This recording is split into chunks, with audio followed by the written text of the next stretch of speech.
한국 조사합은 끝났다.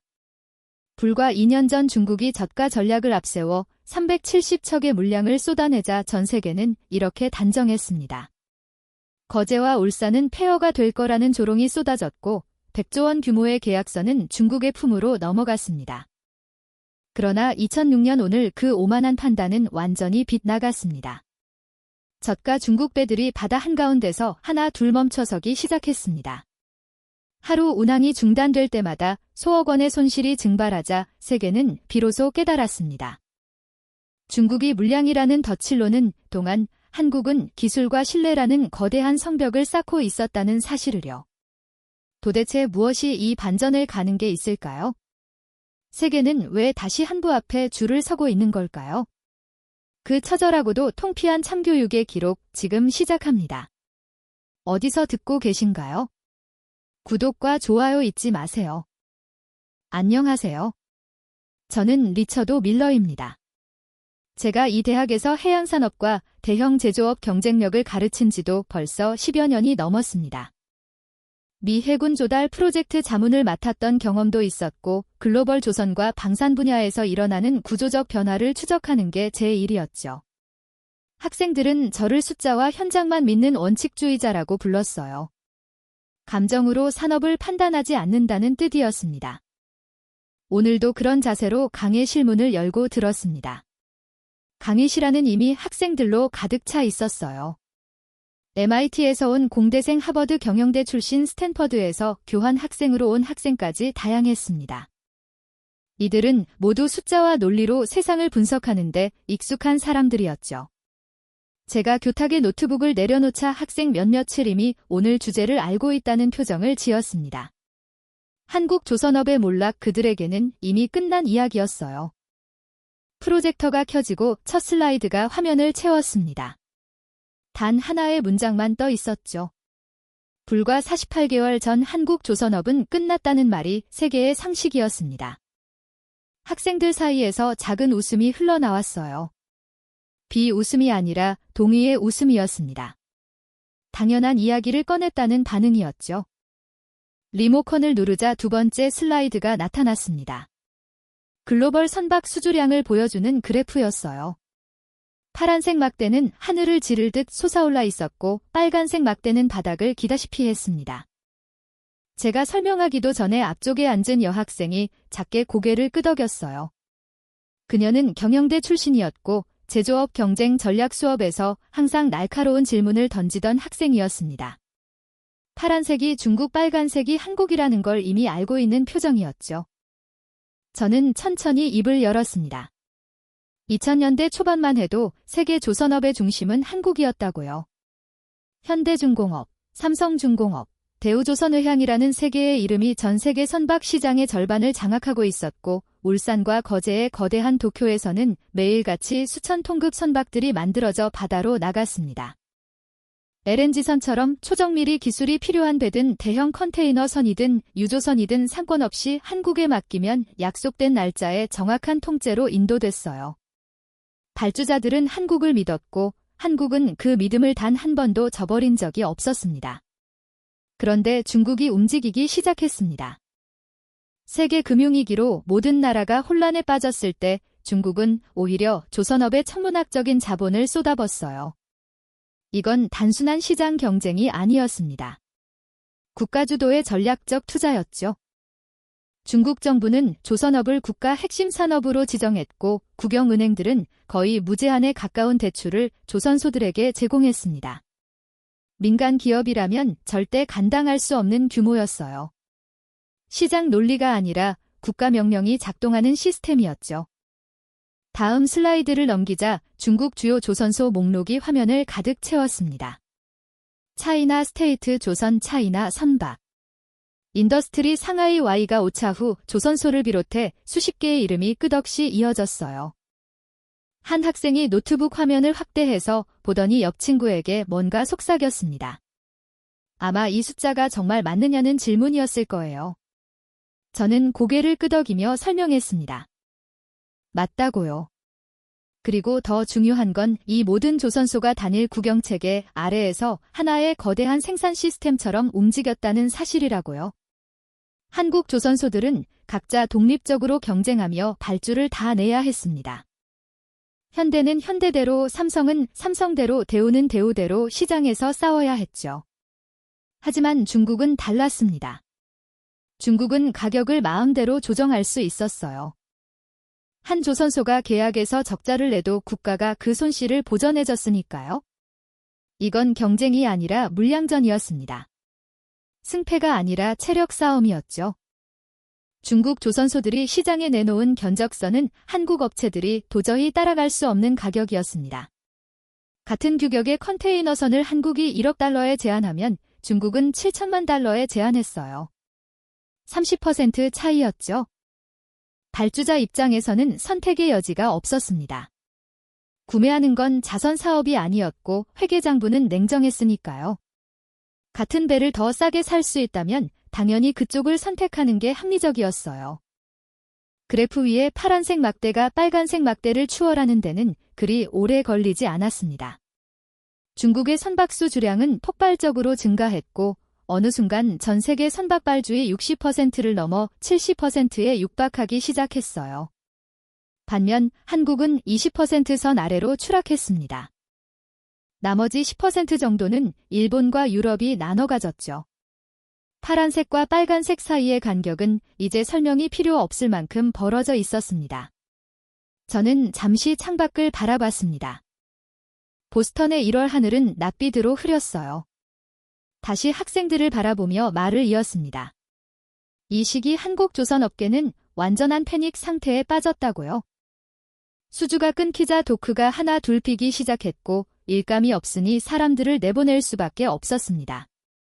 불과 몇 년 사이에 한국 조선 3사에서만 수만 명이 회사를 떠났어요. 거제와 울산의 골목 상관이 무너졌습니다. 조선소 노동자들이 사라지자 그들을 상대로 장사하던 식당과 술집과 작은 가게들도 하나 둘 문을 닫았죠. 도시 전체가 침체됐어요. 한 학생이 손을 들었지만 저는 잠시만 기다려달라고 손짓했습니다. 아직 끝나지 않았으니까요. 다음 슬라이드에는 세계 주요 언론의 헤드라인들이 나타났습니다. 뉴욕타임스, 파이낸셜 타임스, 월스트리트 저널에서 쏟아진 기사 제목들이었어요. 한국 조선업의 정말 중국의 압도적 승리울산은 폐허가 될 것인가 제목만 읽어도 당시 분위기가 그대로 전해졌습니다. 세계 언론은 한국 조선업에 이미 사망 선고를 내린 상태였어요. 그리고 그건 단순한 추측이나 과장이 아니었습니다.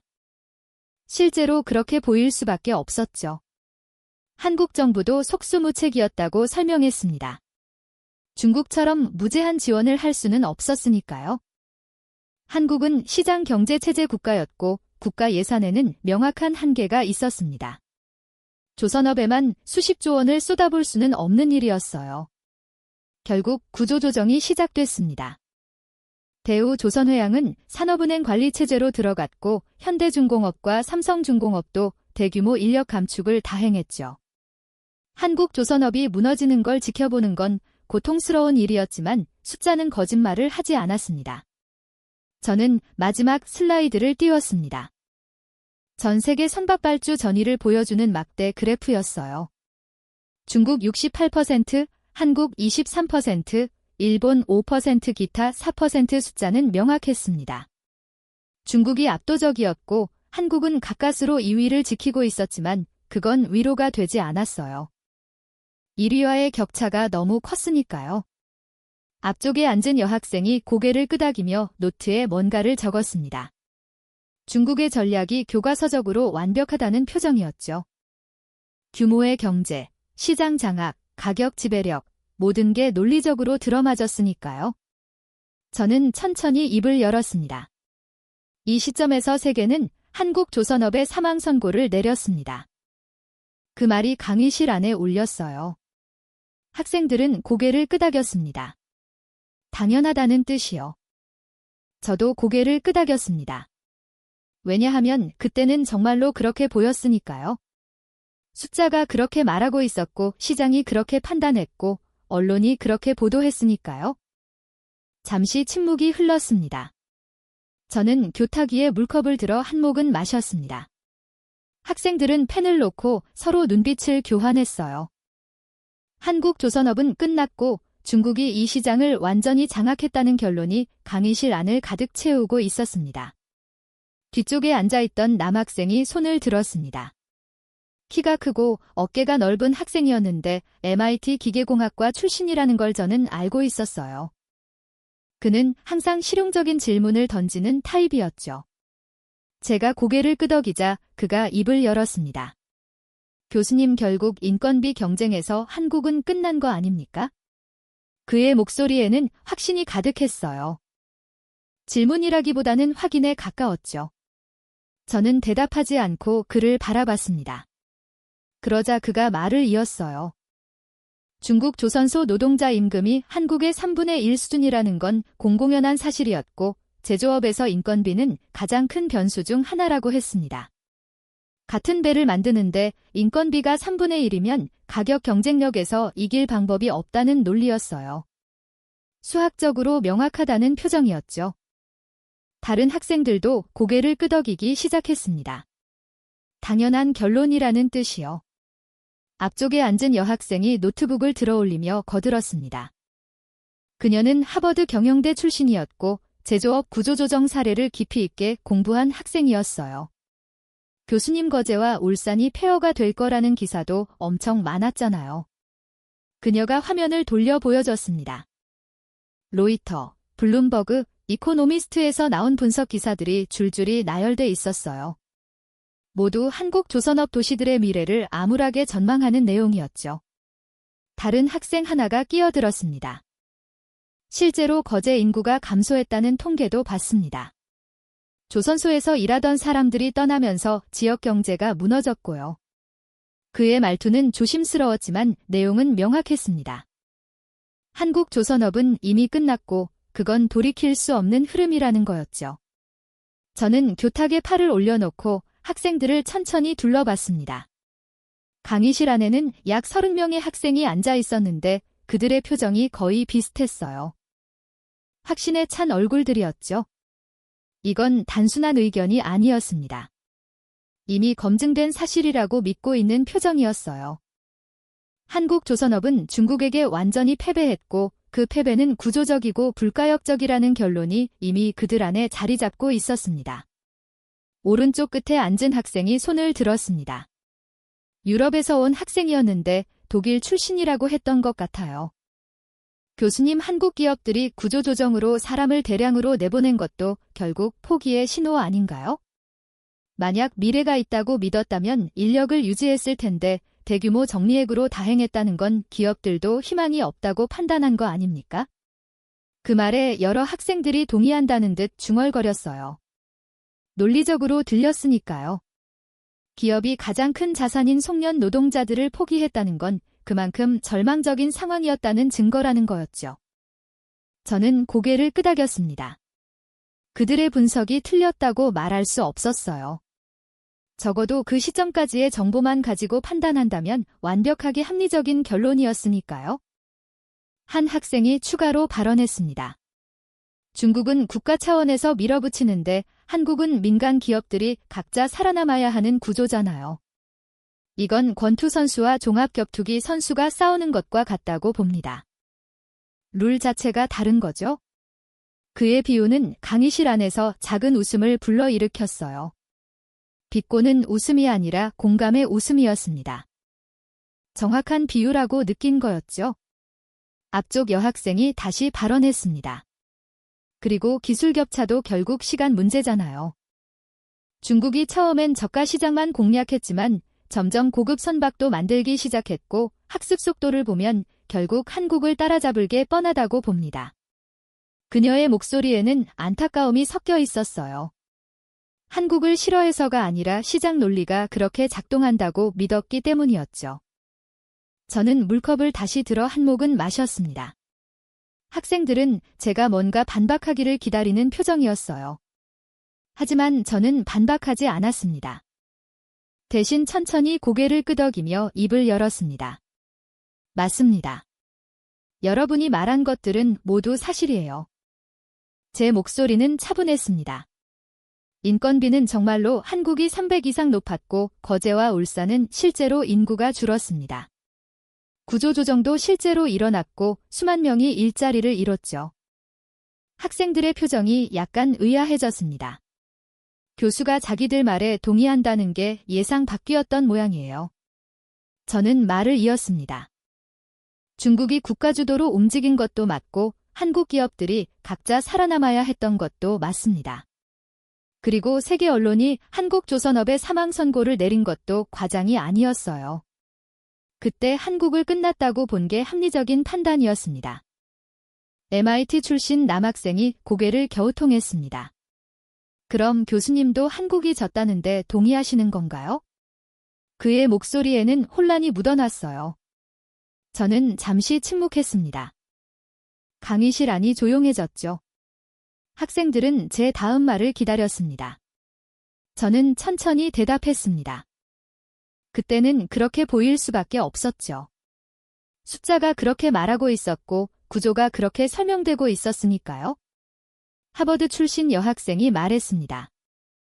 그럼 지금도 한국은 회복 못한 거 아닌가요? 중국이 여전히 1위고 한국은 1위잖아요. 그녀의 질문은 당연했어요. 출신 데이터를 봐도 중국이 여전히 압도적이었으니까요. 저는 고개를 끄덕였습니다. 맞습니다.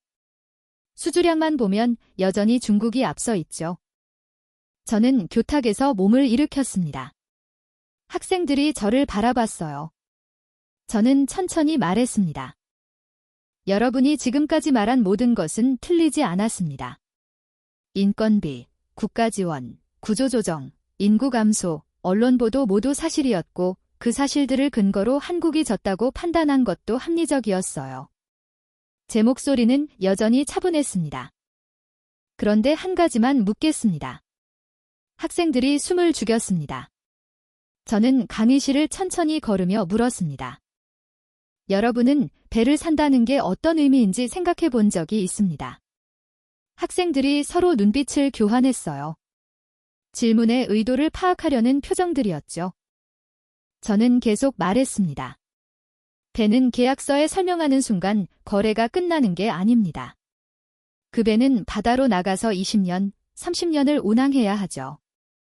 앞쪽 여학생이 펜을 들었습니다. 뭔가 적으려는 듯 했지만 망설였어요. 저는 교탁으로 돌아와 리모컨을 집어들었습니다.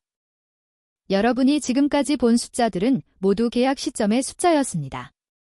누가 얼마에 계약했는지, 누가 몇 척을 수조했는지 말이죠. 그런데 배는 계약할 때 돈을 지불하지만 진짜 비용은 바다에서 결정됩니다. 학생들의 표정이 조금씩 변하기 시작했습니다. 저는 말을 이었습니다. 산배틀 샀다고 해서 산 게 아닙니다. 그 배가 고장나지 않고 제 시간에 화물을 나르고 연료를 적게 쓰고 유지비가 적게 들어야 진짜 산배죠. 만약 그렇지 않다면 처음 가격이 싸도 결국 비싼 배가 됩니다. 제 목소리가 강의실에 울렸습니다. 그리고 그게 3년에서 5년 후에 드러나기 시작했습니다. 저는 리모컨을 들어 올렸습니다. 이제 진짜 이야기를 하겠습니다. 화면이 바뀌었고 새로운 슬라이드가 나타났습니다. 제목에는 이렇게 적혀 있었어요. 계약 후 3년 바다에서 일어난 일. 학생들은 숨을 죽이고 화면을 바라봤습니다. 강의실은 완전히 조용했어요. 그들이 확신하던 결론이 흔들리기 시작한 순간이었습니다. 앞쪽에 앉은 하버드 출신 여학생이 당황한 표정을 지었습니다. 방금 전까지만 해도 중국의 승리는 명백한 사실이었는데 갑자기 질문 형태로 돌아온 거였죠. 교수님 수주량으로 보면 중국이 이긴 게 맞지 않나요? 그녀의 목소리에는 확신이 조금 줄어들어 있었어요. 질문인지 확인인지 애매한 톤이었죠. 저는 고개를 끄덕였습니다. 그녀가 조심스럽게 입을 열었습니다. 수주량으로 보면 그렇습니다. 그리고 교탁 앞으로 천천히 걸어갔어요. 하지만 배를 산다는 건 수주계약서에 설명하는 순간 끝나는 게 아닙니다. 제 목소리가 강의실에 울렸습니다. 배는 바다로 나갑니다. 그리고 그 바다에서 20년 길게는 30년을 운항하죠. 컨테이너를 싣고 석유를 나르고 LNG를 운반하면서 말입니다. MIT 남학생이 팔짱을 끼며 앞으로 몸을 숙였습니다. 그의 표정에는 여전히 회의가 남아 있었어요. 하지만 완전히 닫혀있지는 않았습니다. 뭔가 새로운 변수가 등장할 거라는 걸 얘가 만드셨죠. 저는 교탁을 천천히 두드리며 말을 이었습니다. 여러분이 지금까지 본 모든 숫자는 계약 시점의 숫자였습니다. 누가 더 싼 가격에 계약했는지, 누가 더 많은 척수를 따냈는지 말이죠. 뒤쪽에 앉은 독일 학생이 고개를 갸우통했습니다. 그럼 계약 이후에 뭔가 달라진 게 있다는 말씀이신가요? 그가 묻자 여러 학생들이 그를 쳐다봤어요. 모두 같은 궁금증을 가진 표정이었습니다. 저는 리모컨을 들어 올렸습니다. 여러분이 놓친 게 있습니다. 아주 중요한 것을요. 다음 슬라이드가 나타났습니다. 화면에는 간단한 타임라인이 그려져 있었어요. 왼쪽에는 계약 체결이라고 적혀 있었고 오른쪽에는 인도 후 운항이라고 적혀 있었습니다. 그 사이에 긴 화살표가 그어져 있었죠. 저는 왼쪽 부분을 가리켰습니다. 여러분이 지금까지 집중한 시점은 여기입니다. 계약이 체결되는 순간이죠.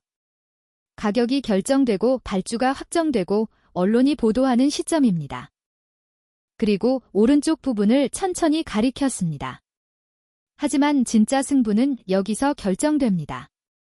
배가 실제로 바다에 나가서 운항하는 시점이죠. 제 목소리가 조금 더 낮아졌습니다. 그리고 그 시점의 숫자를 여러분은 한 번도 보지 않았습니다. 저는 천천히 설명했습니다. 발주자들은 배를 구매할 때 초기 구매 가격만 봅니다. 당연한 일이죠. 숫자가 명확하니까요. 1억 달러짜리 배와 7천만 달러짜리 배 중에서 선택하라면 대부분 7천만 달러를 선택합니다. 30% 저렴하니까요. 하지만 그 배가 바다에 나간 후는 어떻습니까? 학생들이 서로 눈빛을 교환했어요. 제 질문의 의도를 파악하려는 표정들이었죠. 저는 리모컨을 다시 눌렀습니다. 배가 인도된 순간부터 진짜 비용이 시작됩니다. 새로운 슬라이드가 나타났어요. 배의 진짜 비용이라는 제목 아래 여러 항목이 나열돼 있었습니다. 초기 구매 가격, 연료비, 유지 보수 비용, 수리 비용 그리고 마지막 항목에는 빨간색으로 간조된 글자가 있었어요. 운항 중단 손실. 저는 첫 번째 항목을 가리켰습니다. 여러분이 지금까지 본 숫자는 이것뿐입니다. 초기 가격이죠. 그리고 나머지 항목들을 천천히 훑으며 말했습니다. 하지만 배를 소유한다는 건 이 모든 항목의 합계를 의미합니다.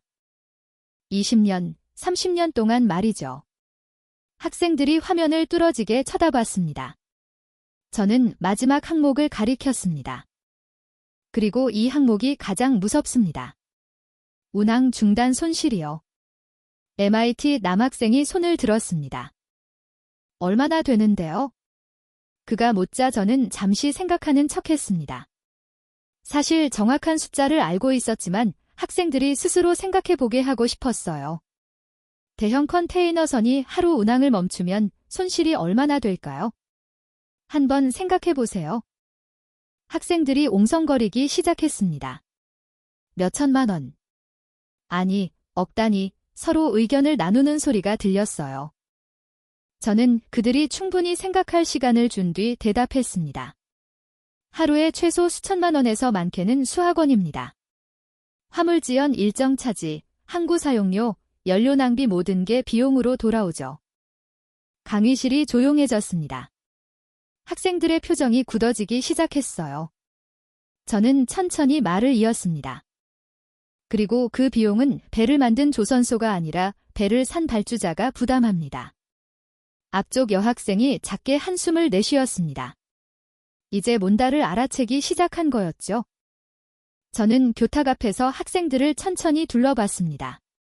배는 계약서에서 끝나지 않습니다. 제 목소리는 단호했습니다. 계약서는 시작일 뿐이죠. 진짜 평가는 바다에서 이루어집니다. 폭풍우 속에서 만 톤의 화물을 싣고 수만 킬로미터를 항해하면서 말입니다. 뒤쪽의 독일 학생이 앞으로 몸을 기울였습니다. 교수님 말씀은 중국 배와 한국 배가 바다에서는 다른 결과를 보였다는 건가요? 그의 질문은 핵심을 찌르고 있었어요. 저는 잠시 침묵했습니다. 강의실 전체가 제 대답을 기다렸습니다. 저는 천천히 고개를 끄덕였습니다. 계약 시점에서 본 숫자와 문항 후 실제로 발생한 숫자는 달랐습니다. 제 말이 끝나자 학생들이 서로 눈빛을 교환했어요. 그들이 몰랐던 세계가 있었다는 걸 깨닫기 시작한 표정이었습니다. 여학생이 조심스럽게 물었습니다. 교수님, 그럼 실제로 어떤 차이가 있었나요? 저는 대답 대신 리모컨을 들어 올렸습니다. 그건 다음 질문으로 넘어가겠습니다. 지금 중요한 건 여러분이 시간축을 바꿔서 생각하기 시작했다는 겁니다. 남학생의 팔짱이 풀렸습니다. 그의 표정에서 확신은 사라지고 있었어요. 뭔가 중요한 걸 놓쳤다는 걸 깨닫는 얼굴이었죠. 저는 조용히 말했습니다. 여러분은 승리 공부가 끝났다고 생각했습니다. 중국이 이겼고 한국이 졌다고요. 하지만 승부는 계약서에 설명하는 순간 끝나는 게 아닙니다. 학생들은 완전히 집중했습니다. 처음 수업이 시작됐을 때의 확신 가득한 표정은 온데간데 없었어요. 대신 긴장과 호기심이 뒤섞인 얼굴들이 저를 바라보고 있었습니다. 제가 처음부터 의도한 바였죠. 그들의 확신을 흔들어 놓고 새로운 관점으로 볼 준비를 시키는 것. 저는 물컵을 들어 한 모금 마셨습니다. 이제 진짜 숫자를 보겠습니다. 계약 후 3년 5년이 지나면서 바다에서 실제로 무슨 일이 벌어졌는지 말이죠. 제 손이 리모컨을 향했습니다. 학생들의 시선이 모두 화면으로 향했어요. 강의실은 완전히 고요했습니다. 학생들의 눈빛에서 오만 남은 사라졌고 대신 배우려는 자세가 자리 잡았습니다. 저는 이 순간을 위해 이 수업을 설계했어요. 숫자만 보고 판단하는 것이 얼마나 위험한지 시간축을 바꾸면 완전히 다른 진실이 보인다는 것을 가르치기 위해서였습니다. 리모컨을 누르자 새로운 슬라이드가 나타났습니다. 화면에는 단순한 표 하나만 떠 있었어요. 계약 후 경과시간 별주요 사건이라는 제목 아래 시간축이 그려져 있었죠. 1년차, 2년차, 3년차, 4년차, 5년차. 저는 1년차를 가리켰습니다. 처음엔 아무 문제가 없었습니다. 배들은 인도됐고 발주자들은 만족했어요. 30%나 싼 가격에 샀으니까요. 학생들이 화면을 응시했습니다. MRT 남학생이 고개를 살짝 기울이며 다음을 기다리는 표정이었어요. 저는 2년차를 가리켰습니다. 이때부터 조금씩 이상한 보고들이 올라오기 시작했습니다. 작은 눈우수, 사소한 균열, 예상보다 빠른 부식. 처음엔 누구도 심각하게 받아들이지 않았죠. 3배에도 초기 결함은 있을 수 있으니까요. 그리고 3년차 때 문제가 본격화됐습니다. 제 손가락이 화면 위를 천천히 움직였어요. 눈우수가 반복됐고 균열이 확대됐고 엔진에서 설명할 수 없는 결함이 나타나기 시작했습니다. 저는 잠시 멈췄다가 천천히 말했습니다. 망망대의 한가운데서 배가 멈췄습니다. 강의실이 조용해졌어요. 학생들의 숨소리까지 들릴 정도였죠. 저는 말을 이었습니다. 컨테이너선이 태평양 한가운데서 엔진이 멈췄어요. 수천 개의 컨테이너를 싣고 있었고 다음 항구까지는 아직 사울이 남아 있었습니다. 뒤쪽 독일 학생이 작게 중얼거렸습니다. 얼마나 손실이? 그의 말이 끝나기도 전에 저는 대답했습니다. 하루 운항 중단에 수억 원입니다. 사울이면 10억 원이 넘어가죠. 학생들이 서로 눈빛을 교환했어요. 그 숫자가 현실적으로 느껴지지 않는다는 표정들이었습니다. 저는 다음 슬라이드를 넘겼습니다. 실제 사례가 나타났어요. 화면에는 간단한 텍스트만 적혀 있었습니다. 2019년 중국 어조선소에서 제작한 컨테이너선 인도 3년 후 태평양 중앙에서 엔진 고장. 수리를 위한 예인 선동원 비용 8억 원, 화물 지한 손실 15억 원, 총 손실 23억 원. 학생들이 숨을 죽였습니다. MIT 남학생이 손을 들었습니다. 이게 한 건이 사례인가요? 그가 묻자 저는 고개를 저었습니다. 아니요. 이건 시작일 뿐이었습니다. 다음 슬라이드를 넘기자 비슷한 사례들이 줄줄이 나타났어요. 2020년 비조선소 유조선 선체 균해로 긴급 비팡 손실 18억 원. 2021년 시조선소 벌크선 반복적 누수로 3개월간 도크 입고 손실 32억 원. 앞쪽 여학생이 물었습니다. 교수님, 이게 정부 실제 사례인가요? 그녀의 목소리에는 믿기지 않는다는 뉘앙스가 섞여 있었습니다. 저는 고개를 끄덕였습니다. 해운 업계 내부 보고서에서 발표한 내용입니다. 공개되지 않았지만 업계에서는 공공연한 비밀이었죠. 저는 교탁 앞으로 걸어가며 설명했습니다. 문제는 이것들이 우연이 아니었다는 겁니다. 패턴이 있었어요. 중국 교선소에서 만든 배들이 운항 3년에서 5년 사이에 집중적으로 문제를 일으켰습니다. 왜일까요?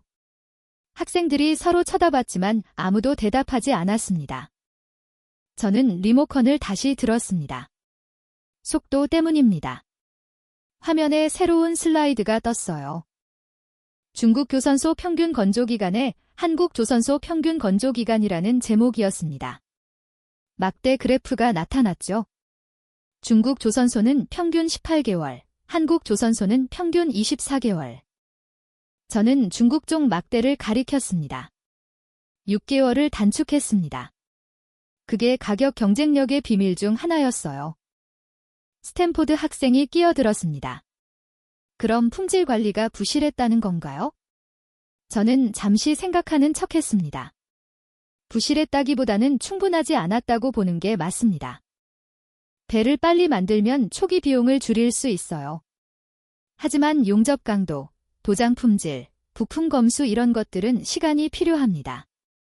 그 시간을 줄이면 당장은 배가 완성되지만 바다에서는 문제가 됩니다. 그럼 발주자들은 왜 계속 중국 배를 샀나요? 문제를 알았을 텐데요. 좋은 질문이었습니다. 저는 고개를 끄덕이며 대답했습니다. 두 가지 이유가 있었습니다. 첫째, 이 문제들은 3년 후에 드러났어요. 계약할 때는 알 수 없었죠. 둘째, 30% 싼 가격은 엄청난 유혹이었습니다. 저는 다음 슬라이드를 넘겼습니다. 화면에는 간단한 계산식이 나타났어요. 학생들이 화면을 뚫어지게 쳐다봤습니다. 숫자는 명확했어요. 3년이 지나면 중국 배가 더 비쌌습니다. 학생들의 표정은 완전히 달라져 있었어요. 처음에 확신은 사라지고 뭔가 중요한 걸 배우고 있다는 얼굴이었죠. 교수님, 그런 발주자들이 나중에 깨달았겠네요. 그가 말하자 저는 고개를 끄덕했습니다. 맞습니다. 그리고 그때부터 시장이 움직이기 시작했죠. 저는 천천히 강의실을 걸으며 말했습니다.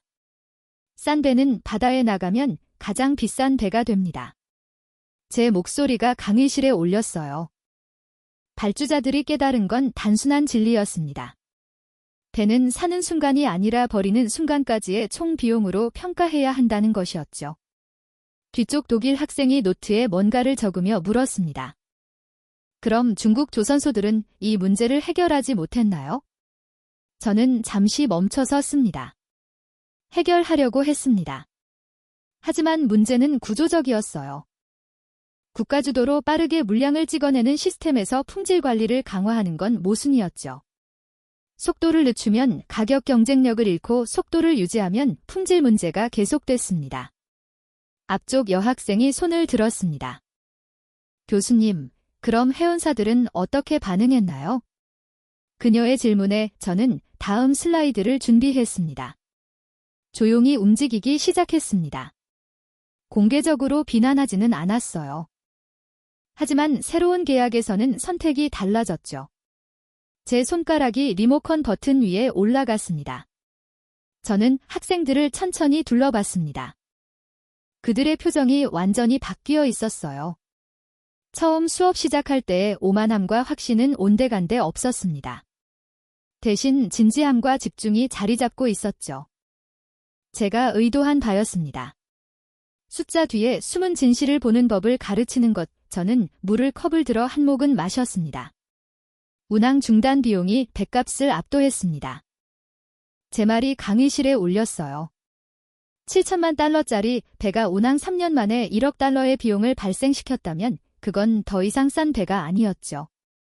학생들이 고개를 끄덕였습니다. 이제 그들은 이해했습니다. 저는 교탁으로 돌아왔습니다. 그리고 바다는 거짓말 하지 않습니다. 태평양 한가운데서 배가 멈추면 계약서에 적힌 가격은 아무 의미가 없어요.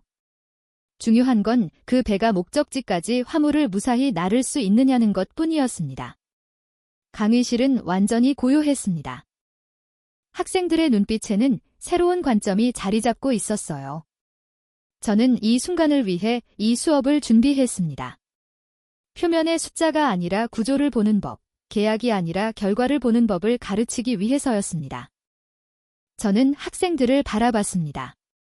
스탠포드 학생이 던진 질문이 아직 공중에 떠 있었어요. 그럼 한국 배는 달랐다는 건가요?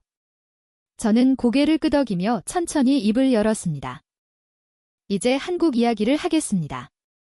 학생들의 시선이 일제히 저에게 쏠렸어요. 저는 교탁으로 돌아와 새로운 슬라이드를 띄웠습니다. 화면에는 간단한 질문 하나가 떠올랐어요. 중국이 저가 시장을 덮을 때 한국은 무엇을 했을까? 학생들이 서로 눈빛을 교환했습니다. 당연히 맞서 싸웠겠죠? 앞쪽 여학생이 조심스럽게 말했습니다. 가격을 낮추려고 했겠죠? 그녀의 목소리에는 확신이 없었어요. 저는 고개를 저었습니다. 아니요. 한국은 싸우지 않았습니다. 강의실이 조용해졌어요. 남학생이 미간을 찌푸렸습니다. 싸우지 않았다니 무슨 뜻인가요? 그가 묻자 저는 천천히 대답했습니다. 한국은 그 판에서 빠져나왔습니다. 중국이 지배하는 저가 시장에서 말이죠. 다음 슬라이드를 넘기자 세계 선박 시장의 분류가 나타났습니다. 중국은 저가 벨크 선범형 컨테이너선을 장악했습니다. 단순하고 대량 생산이 가능한 배들이죠. 그리고 두 번째 고난도 특수 선박 시장을 가리켰어요. 한국은 여기로 갔습니다. 뒤쪽 독일 학생이 손을 들었습니다. 고난도 특수 선박이라는 구체적으로 뭔가요? 좋은 질문이었습니다. 저는 다음 슬라이드를 띄웠어요. 화면에 여러 선박 이름들이 나타났습니다. LNG 운반선, 초대형 원위 운반선, 해양 플랜트, 쇠빙 LNG선. 학생들이 화면을 응시했습니다. 저는 첫 번째 항목을 가리켰습니다. LNG 운반선입니다. 영하 163도의 애과천 연가스를 운반하는 배죠. 제 목소리가 강의실에 울렸어요. 이 배는 단 한 번의 누수도 용납되지 않습니다. LNG가 세면 배 전체가 폭발할 수 있으니까요. 학생들의 표정이 굳어졌습니다. 저는 말을 이었습니다. 이런 배를 만들려면 초정 및 용접 기술이 필요합니다. 극저온에서도 견디는 특수 소재를 다뤄야 하고 밀리미터 단위의 오차도 허용되지 않죠. 앞쪽 여학생이 펜으로 뭔가를 적기 시작했습니다. 그녀의 손이 빨라졌어요. 이제 뭔가를 이해하기 시작한 거였습니다. 독일 학생이 끼어들었습니다. 그럼 중국은 그런 배를 못 만든다는 건가요? 저는 잠시 생각했습니다. 못 만드는 건 아닙니다. 하지만 만들 수 있는 것과 신뢰받는 건 다른 문제예요. 발주자 입장에서 생각해보세요. 수천억 원짜리 LNG를 싣고 대양을 건너야 하는데 3년 후에 균열이 생길 수도 있는 배를 선택하겠습니다. 강의실이 침묵에 잠겼습니다. 학생들이 그 질문에 무게를 느끼고 있었어요. 저는 다음 슬라이드를 넘겼습니다. 화면에는 간단한 통계가 나타났어요. 전 세계 LNG 운반선 발주 점유율 한국 70%, 중국 8%, 일본 15%, 기타 7% 숫자는 명확했습니다. 미국 학생이 놀란 표정으로 물었습니다. 한국이 70%요? 저는 고개를 끄덕였습니다. 맞습니다. LNG선 시장에서 한국은 압도적이었어요. 왜냐하면 이 배는 실패가 용납되지 않는 배니까요. 제 손가락이 화면을 가리켰습니다. 그리고 이런 배는 중국처럼 빨리 만들 수 없습니다. 시간이 필요하고 경험이 필요하고 무엇보다 신뢰가 필요하죠. 저는 교탁을 천천히 두드리며 말했습니다. 한국은 중국과 가격으로 싸우지 않았습니다. 대신 중국이 들어올 수 없는 시장을 만들었어요. 실패하면 안 되는 배 정리도가 생명인 배 30년을 문제없이 운항해야 하는데 그런 배만 만들었죠. 하버드 여학생이 노트북을 열었습니다. 잠깐만요. 그럼 한국은 수주량에서 중국에게 졌지만 수익성에서는 이긴 건가요? 그녀의 질문은 핵심을 찌르고 있었어요. 저는 웃으며 대답했습니다. 정확합니다. 중국은 배를 많이 만들었지만 한국은 비싼 배를 만들었죠. 다음 슬라이드를 띄우자 숫자가 나타났습니다. 평균 선박단과 비교. 중국산 범용 컨테이너선 7천만 달러, 한국산 LNG선 2억 5천만 달러. 학생들이 화면을 뚫어지게 쳐다봤어요. 저는 설명했습니다. 중국이 세 척을 만들 동안 한국은 한 척을 만들었습니다. 하지만 외출은 한국이 더 높았어요. 뒤쪽 독일 학생이 앞으로 몸을 기울였습니다. 그럼 한국의 전략은 고부가 가치 시장으로의 이동이었다는 건가요? 저는 고개를 끄덕였습니다. 맞습니다. 하지만 그것만이 아니었어요. 한국은 더 중요한 걸 만들었습니다. 제 목소리가 낮아졌습니다. 신뢰였죠. 저는 리모컨을 들어 올렸습니다. 이제 재미있는 이야기를 하나 하겠습니다. 다음 슬라이드가 나타났어요. 중국 선박 시장 가격 비교라는 제목이었습니다. 학생들이 고개를 갸우통했습니다. 중고시장이요. MIT 남학생이 물었어요. 저는 화면을 가리켰습니다. 10년 된 한국산 LNG선과 5년 된 중국산 LNG선이 중고시장에 나왔습니다. 둘 다 같은 규격, 같은 용량이에요. 어느 배가 더 비쌌을까요? 학생들이 서로 눈빛을 교환했습니다. 당연히 5년 된 배겠죠? 앞쪽 여학생이 조심스럽게 말했어요. 저는 고개를 저었습니다. 10년 된 한국 배가 더 비쌌습니다. 강의실이 술한거렸어요. 저는 설명을 이었습니다. 구매자들은 알고 있었습니다. 10년 된 한국 배는 앞으로 20년을 더 문제없이 운항할 수 있지만 5년 된 중국 배는 언제 멈출지 모른다는 거요? 학생들의 입이 벌어졌습니다. 미국 학생이 작게 휘파람을 불었습니다. 그럼 한국 배는 자산 가치를 유지한다는 건가요? 저는 고개를 끄덕였습니다. 유지하는 정도가 아니라 상승하기까지 했습니다. 왜냐하면 시장이 깨달았으니까요. 산 배는 결국 비싸고 비싼 배는 결국 싸다는 거려. 저는 천천히 강의실을 걸으며 말했습니다. 한국은 판을 바꿨습니다. 제 목소리가 울렸어요. 중국이 만든 가격 경쟁의 판이 아니라 신뢰와 품질이 판을 만들었죠. 그리고 그 판에서는 한국이 규칙을 만드는 나라였습니다. 독일 남학생이 팔짱을 끼고 생각에 잠겼습니다. 그의 표정은 완전히 달라져 있었어요. 처음에 확신은 온데간데 없었고 대신 존중이 그 자리를 차지하고 있었습니다. 교수님, 그럼 한국은 져가는 게 아니라 전략을 바꾼 거였네요? 저는 미소 지었습니다. 정확합니다. 영국 여학생이 손을 들었습니다. 교수님, 그런데 왜 세계는 한국이 끝났다고 생각했나요? 좋은 질문이었습니다. 저는 대답했습니다. 숫자만 봤으니까요. 수주량, 척수, 시장 점유율. 겉으로 보이는 숫자만 봤죠. 하지만 수익성, 기술력, 신뢰도는 보지 않았습니다. 저는 리모컨을 들어 올렸습니다. 중국은 370척을 만들 때 한국은 150척을 만들었습니다. 화면에 숫자가 떴어요. 하지만 매출은 한국이 더 높았고 수익률은 비교가 안 됐죠. 그리고 가장 중요한 건 한국 배는 20년 후에도 바다를 달리고 있었지만 중국 배는 도크에 들어가 있었다는 겁니다. 뒤쪽 독일 학생이 노트에 뭔가를 적으며 중얼거렸습니다.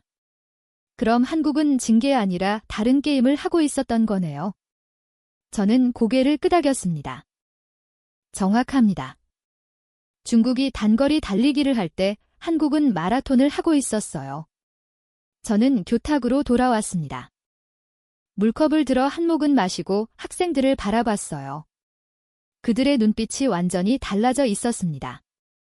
처음에 오만 남은 사라지고 대신 배움에 대한 갈증이 자리 잡고 있었죠. 저는 천천히 말했습니다. 실패하면 안 되는 배를 만드는 나라. 그게 한국이었습니다. 강의실은 고요했습니다. 학생들은 각자의 생각에 잠겨 있었어요.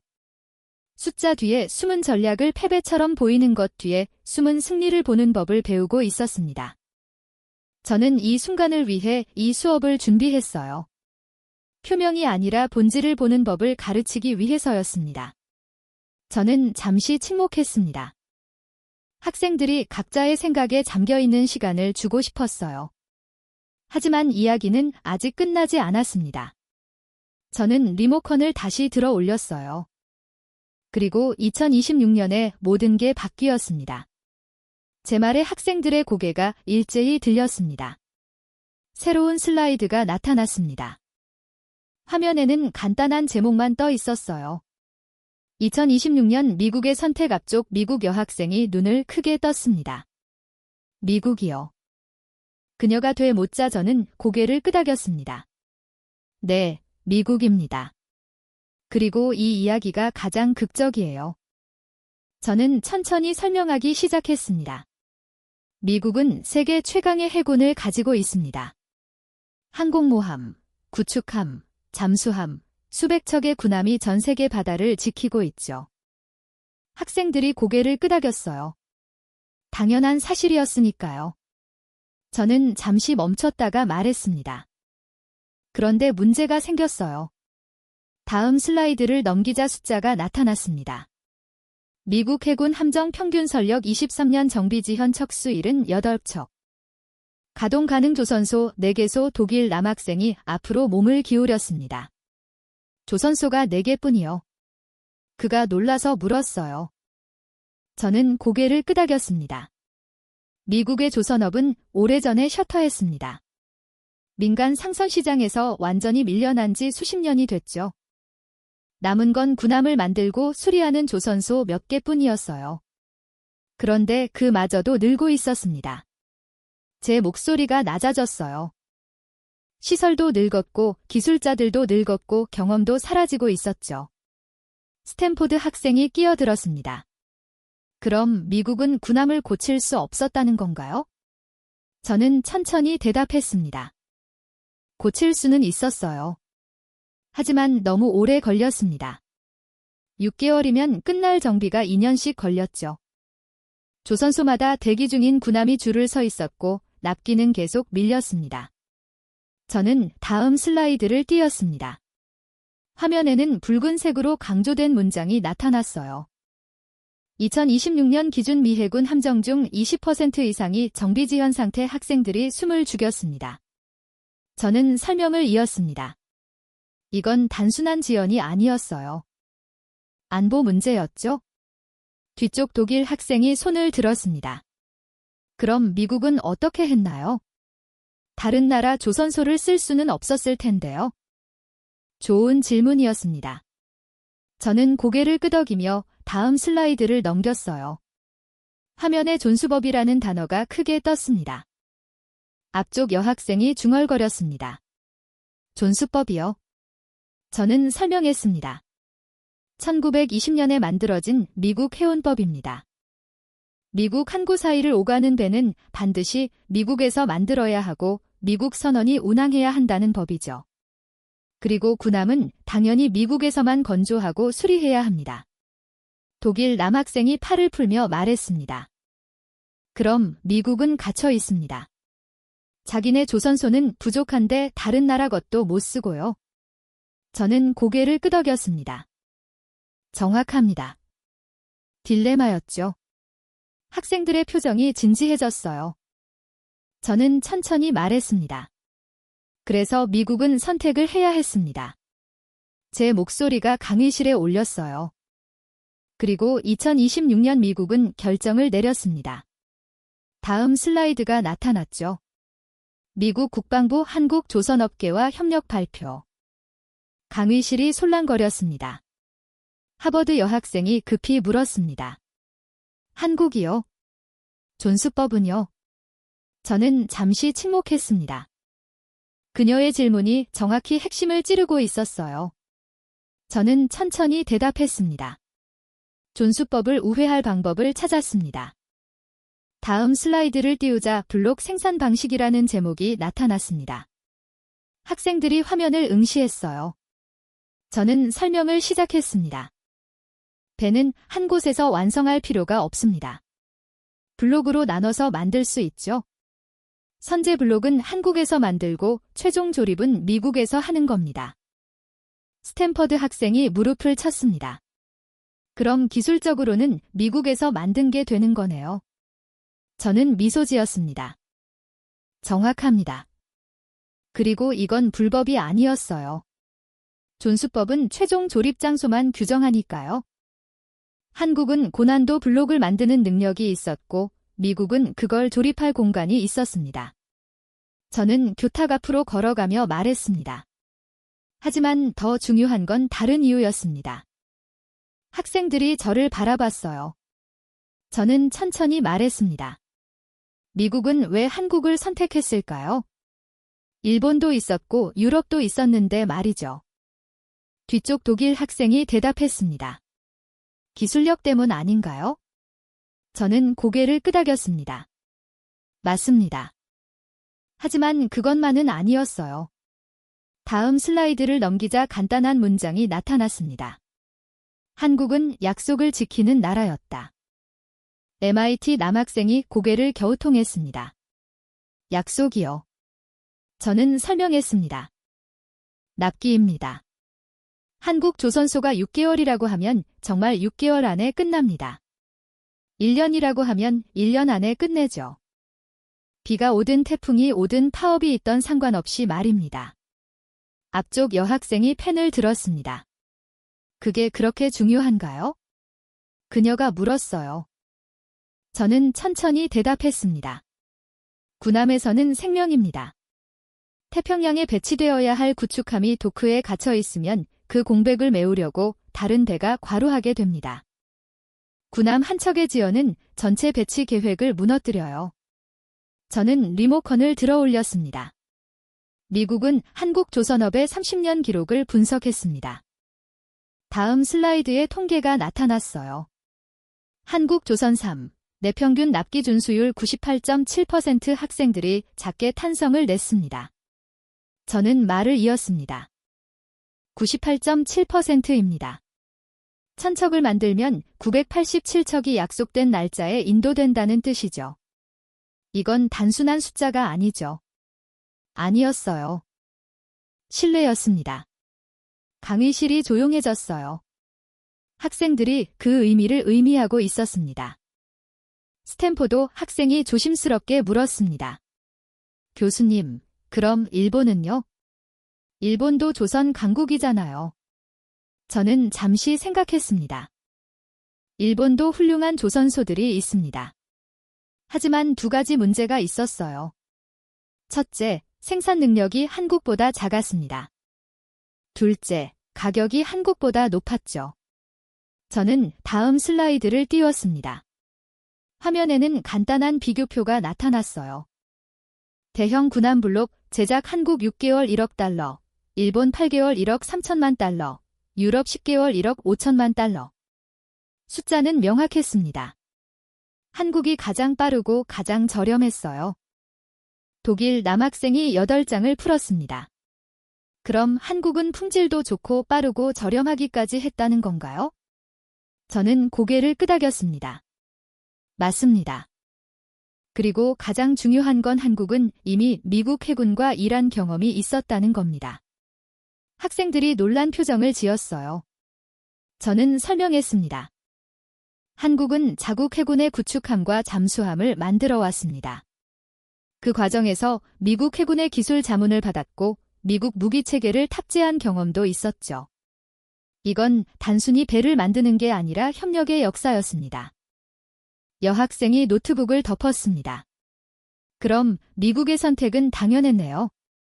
그녀가 말하자 저는 천천히 대답했습니다. 당연해 보이지만 쉬운 결정은 아니었어요. 미국 조선업계의 반발도 있었고 의회에서도 논란이 있었죠.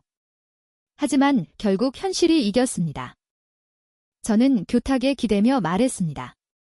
2026년 미국은 한국을 불렀습니다. 제 목소리가 강의실에 울렸어요. 이건 경쟁이 철이 아니었습니다. 요청이었죠. 우리 해군을 도와달라는 요청이었어요. 뒤쪽 독일 학생이 앞으로 몸을 기울였습니다. 그럼 한국이 거절할 수도 있었다는 건가요? 저는 잠시 침묵했습니다. 이론적으로는 가능했죠. 하지만 한국은 미국의 동맹국이었고 이건 단순한 사업이 아니라 전략적 협력이었습니다. 한국은 받아들였어요. 저는 물컵을 들어 한 모금 마셨습니다.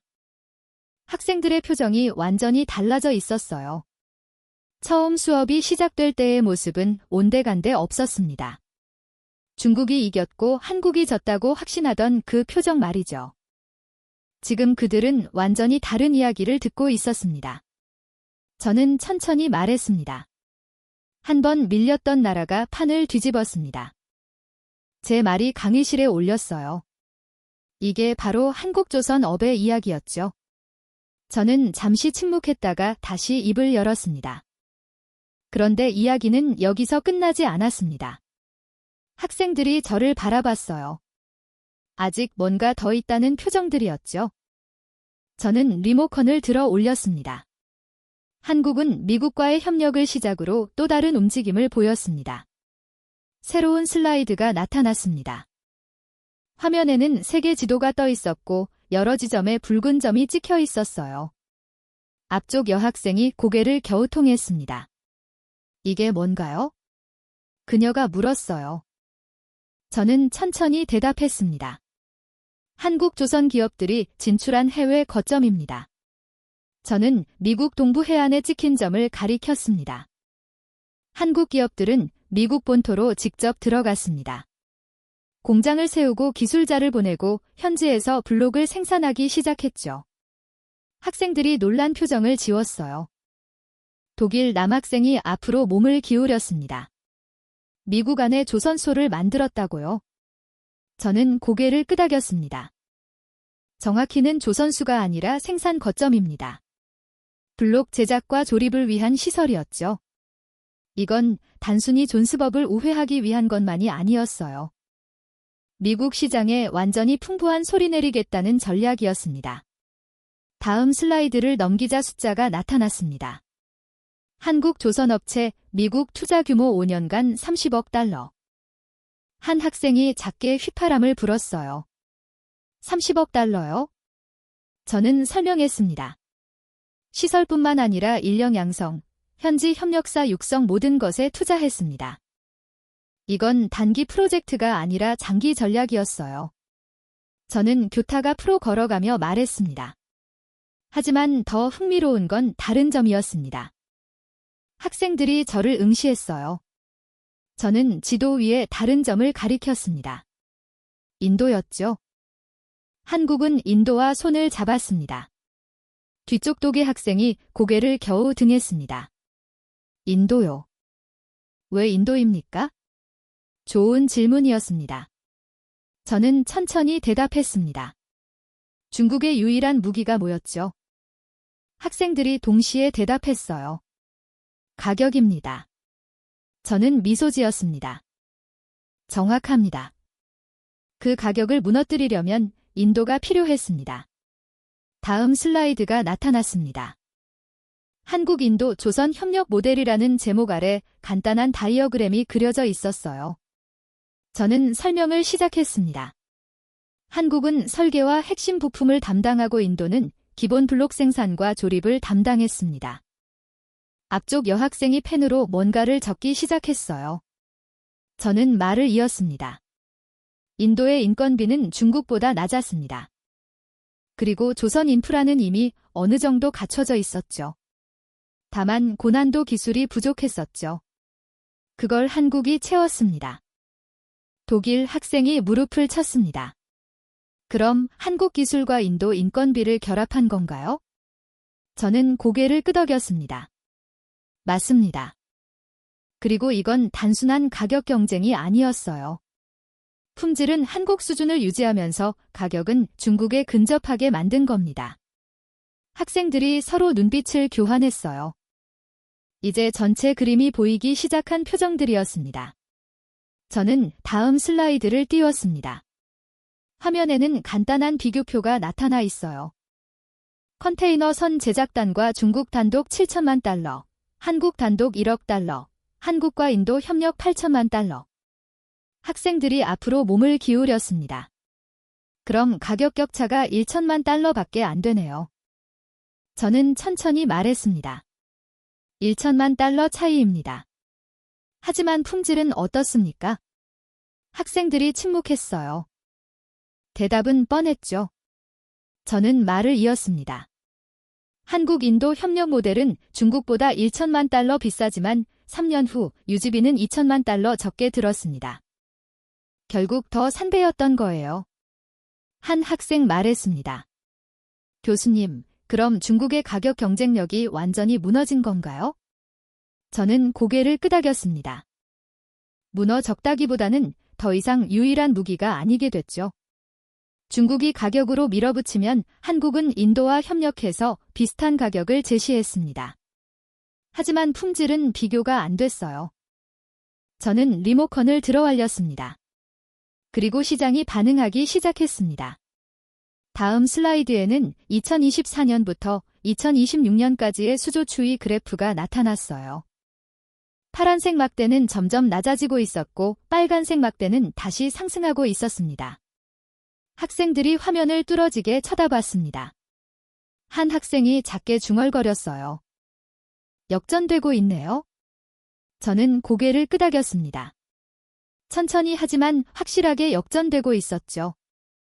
2026년 기준으로 한국의 수조점의 유일은 35%까지 올라왔고 중국은 50%로 떨어졌습니다. 뒤쪽 독일 학생이 손을 들었습니다. 그럼 중국은 어떻게 대응했나요? 저는 잠시 생각했습니다. 중국도 품질 개선을 시도했습니다. 하지만 이미 시장에서 신뢰를 잃은 상태였어요.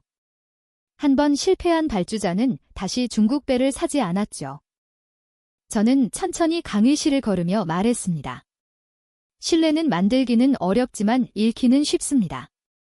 제 목소리가 강의실에 울렸어요. 중국은 10년 동안 배를 만들었지만 신뢰는 만들지 못했습니다. 반면 한국은 30년 동안 신뢰를 쌓았죠. 앞쪽 여학생이 펜을 내려놓았습니다. 교수님, 그럼 이건 단순히 한국이 다시 올라온 게 아니라 중국을 포위한 건가요? 그녀의 질문은 정확했습니다. 저는 미소 지으며 다음 슬라이드를 띄웠어요. 화면에는 세계 지도가 다시 나타났습니다. 저는 지도를 가리키며 설명했습니다.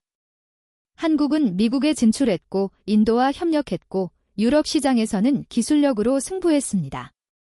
그리고 아시아 시장에서는 일본과 연합했죠. 중국 주변의 모든 시장에서 한국의 영향력이 강화됐어요. 스탠포드 학생이 지도를 보면 중얼거렸습니다.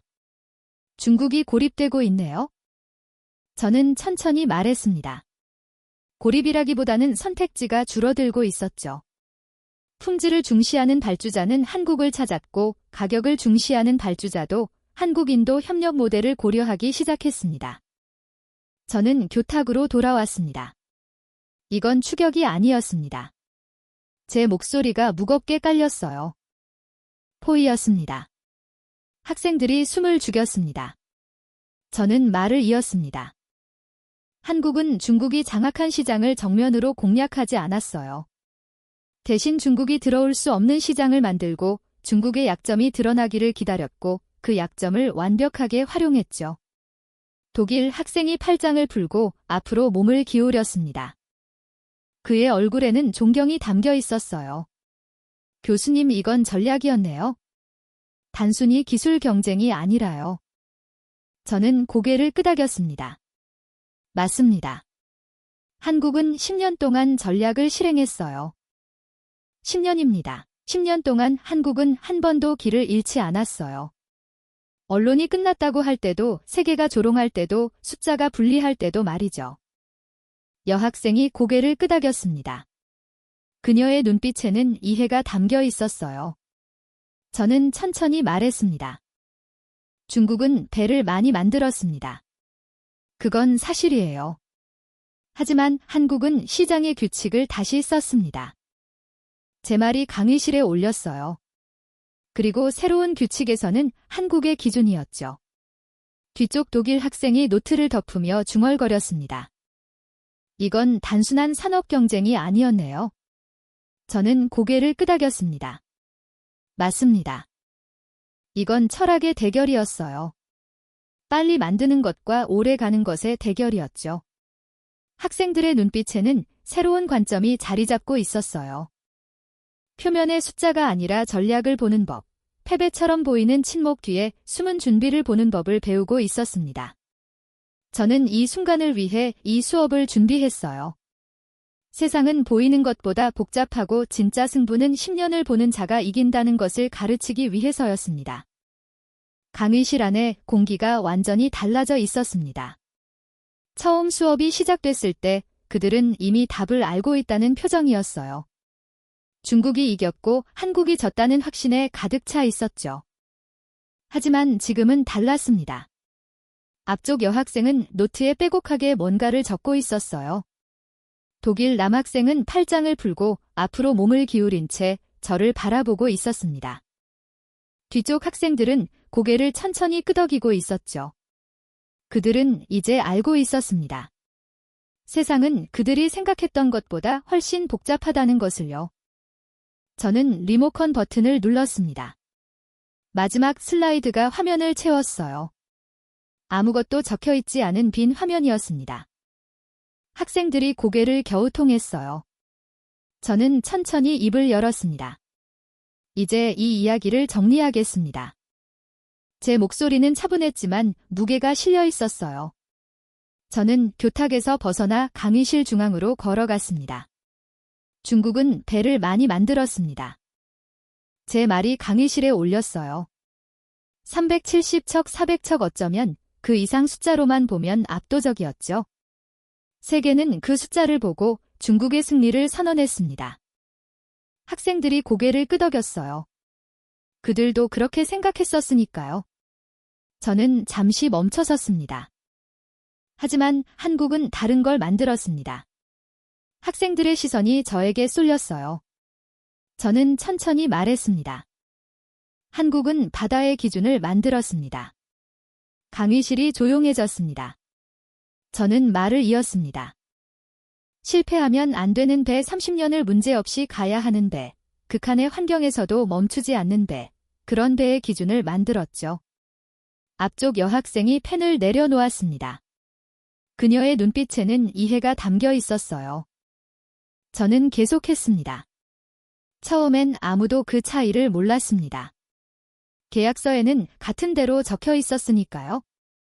컨테이너선은 컨테이너선이고 LNG선은 LNG선이었죠. 하지만 바다는 알고 있었습니다. 저는 천천히 강의실을 걸으며 말했습니다. 3년이 지나고 5년이 지나자 바다가 심판을 내렸습니다. 어떤 배는 멈췄고 어떤 배는 계속 달렸어요. 어떤 배는 도크로 돌아갔고 어떤 배는 화물을 싣고 대양을 건너죠. 그리고 시장이 깨달았습니다. 싼 배와 좋은 배는 다르다는 거요. 독일 학생이 작게 한숨을 내쉬었습니다. 후회하는 듯한 소리였어요. 아마 처음 수업 시작할 때 자신이 얼마나 오만했는지 깨달은 것 같았습니다. 저는 그를 부드럽게 바라보며 말했습니다. 여러분이 틀렸던 건 아닙니다. 숫자는 정확했고 논리도 맞았어요. 다만 시간축이 짧았을 뿐이죠. 저는 교탁으로 돌아왔습니다. 승부는 계약서에서 끝나지 않습니다. 제 목소리가 강의실에 올렸습니다. 배가 인도되는 순간이 아니라 그 배가 폐선될 때까지 계속됩니다. 20년, 30년이라는 시간 동안 말이죠. 그리고 그 시간 속에서 한국은 이기고 있었습니다. 한 학생이 조용히 말했습니다. 우리는 단기전을 봤는데 한국은 장기전을 하고 있었네요. 저는 고개를 끄덕였습니다. 정확합니다. 중국이 단거리 달리기로 앞서 나갔을 때 한국은 마라톤을 준비하고 있었어요. 그리고 마라톤에서는 빠르게 출발하는 사람이 아니라 끝까지 가는 사람 이깁니다. 저는 빈 화면을 가리켰습니다. 이제 여기에 무엇을 써야 할까요? 학생들이 서로 눈빛을 교환했어요. 저는 천천히 말했습니다. 2026년 한때 끝났다고 조롱받던 나라가 다시 세계의 기준이 됐습니다. 미국이 군함을 맡길 나라로 한국을 선택했고 발주자들이 신뢰할 수 있는 배를 원할 때 한국을 찾았죠. 뒤쪽 독일 학생이 앞으로 몸을 기울였습니다. 교수님, 그럼 결국 한국이 이긴 건가요? 그가 조심스럽게 물었어요. 저는 잠시 생각했습니다. 이겼다는 표현이 정확할까요? 저는 천천히 대답했습니다. 이기고 지는 것으로 볼 수도 있겠죠? 하지만 저는 다르게 보고 싶습니다. 저는 강의실을 천천히 걸으며 말했습니다. 한국은 게임의 규칙을 바꿨습니다. 중국이 만든 가격 경쟁의 판에서 싸우지 않고 품질과 신뢰의 판을 만들었어요. 그리고 그 판에서는 한국이 규칙을 만드는 나라였죠. 이건 승패가 아니라 전략의 차이였습니다. 여학생이 손을 들었습니다. 교수님, 그럼 우리가 배워야 할 교훈은 뭔가요? 좋은 질문이었습니다. 저는 잠시 침묵했습니다. 강의실 전체가 제 대답을 기다렸어요. 저는 천천히 입을 열었습니다. 첫째, 숫자만 보지 마세요. 저는 손가락 하나를 들었습니다. 숫자는 중요하지만 전부가 아닙니다. 수주량이 많다고 이기는 게 아니에요. 진짜 중요한 건 그 뒤에 숨은 구조입니다. 학생들이 노트에 뭔가를 적기 시작했어요. 둘째, 시간축을 길게 보세요. 손가락 둘을 들었습니다.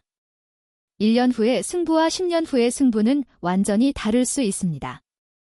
중국은 3년 동안 이겼지만 10년을 보면 한국이 앞서 있었죠. 인내는 전략입니다. 셋째, 저는 세 번째 손가락을 들었습니다. 남들이 하는 게임을 따라하지 마세요.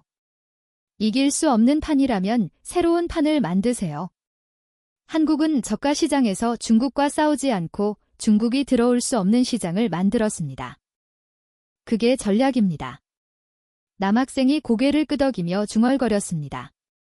우리는 너무 쉽게 결론을 내렸어요. 저는 그를 바라보며 말했습니다. 맞습니다. 하지만 그건 여러분만의 문제가 아니에요. 세계 전체가 그랬죠. 언론도 전문가들도 투자자들도 모두 같은 실수를 했습니다. 표면만 보고 본질을 놓쳤던 거예요. 저는 교탁으로 돌아왔습니다. 그리고 학생들을 천천히 둘러봤습니다. 이제 이 수업을 마무리하겠습니다. 제 목소리는 낮았지만 분명했어요. 여러분에게 하나만 기억해 달라고 하면 이겁니다. 저는 빈 화면을 향해 천천히 걸어갔습니다. 그리고 마치 그 화면에 글씨를 쓰듯 공중에 손을 움직이며 말했습니다. 바다는 숫자를 기억하지 않습니다. 제 말이 강의실에 올렸어요. 바다는 끝까지 가는 나라를 기억합니다. 강의실이 완전히 조용해졌습니다. 학생들은 움직이지 않았어요. 제 말의 무게를 느끼고 있었습니다. 저는 천천히 말을 이어져서 있습니다. 중국은 370척을 만들었습니다. 한국은 150척을 만들었죠. 하지만 30년 후 바다에 남아있을 때는 어느 나라 배가 더 많을까요? 한국입니다. 왜냐하면 바다는 거짓말하지 않으니까요. 폭풍우 속에서 극한의 추위 속에서 만 톤의 화물을 싣고 대양을 건널 때 배의 진짜 가치가 드러납니다. 그리고 그 순간 처음 얼마에 샀는지는 아무도 기억하지 못해요. 저는 리모컨을 내려놓았습니다. 수업은 이제 끝입니다. 제 말에 학생들이 하나 둘 일어나기 시작했어요. 하지만 박수를 치는 대신 조용히 서 있었습니다. 뭔가 중요한 걸 배웠다는 표정들이었죠. 독일 학생이 저에게 다가왔습니다. 교수님, 오늘 수업 정말 감사합니다. 그의 목소리는 진지했어요. 저는 많이 반성했습니다. 제가 얼마나 표면만 보고 있었는지 깨달았어요. 저는 그의 어깨를 가볍게 두드렸습니다. 그걸 깨달았다면 오늘 수업은 성공입니다. 다가왔습니다. 교수님, 한국 조선업 이야기가 이렇게 깊은 줄 몰랐어요. 단순히 산업 경쟁이 아니라 철학의 대결이었네요. 저는 미소 지었습니다. 맞습니다. 빠른 것과 오래 가는 것, 싼 것과 좋은 것, 숫자와 신뢰. 그 대결이었죠. 학생들이 하나 둘 강의 씨를 나가기 시작했습니다. 하지만 그들의 걸음은 느렸어요. 아직 생각에 잠겨있는 듯 했습니다. 저는 교탁을 정리하며 창밖을 바라봤습니다. 보스턴의 하늘은 여전히 흐렸지만 강혜 씨라는 밝았어요. 마지막 학생이 문을 나서기 전에 돌아보며 물었습니다. 교수님, 한국은 정말 다시 일어선 건가요? 저는 고개를 끄덕였습니다. 일어섰습니다. 아니, 사실은 한 번도 쓰러진 적이 없었어요. 다만 세계가 그렇게 본 것뿐이죠. 한국은 묵묵히 자기 길을 걸었고 바다가 그걸 증명했습니다. 학생이 나가고 강혜 씨를 비웠습니다. 저는 프로젝터를 끄고 노트북을 정리했어요. 오늘 수업은 성공이었습니다. 학생들은 숫자 너머를 보는 법을 배웠고 표면 아래의 전략을 잇는 법을 익혔죠. 그리고 무엇보다 확신에 가득 찬 오만함이 얼마나 위험한지 깨달았습니다. 저는 강의 실문을 열고 나섰습니다. 복도는 조용했어요. 제 발걸음 소리만 울렸습니다. 한국 조선업의 이야기는 이제 학생들의 것이 됐습니다. 그들이 세상을 볼 때 숫자만 보지 않고 구조를 보기를, 결과만 보지 않고 과정을 보기를 1년이 아니라 10년을 보기를 바랐습니다. 바다는 끝까지 가는 나라를 기억합니다. 제가 학생들에게 남긴 마지막 말이 제 머릿속에 맴돌았습니다. 그리고 한국은 끝까지 간 나라였습니다.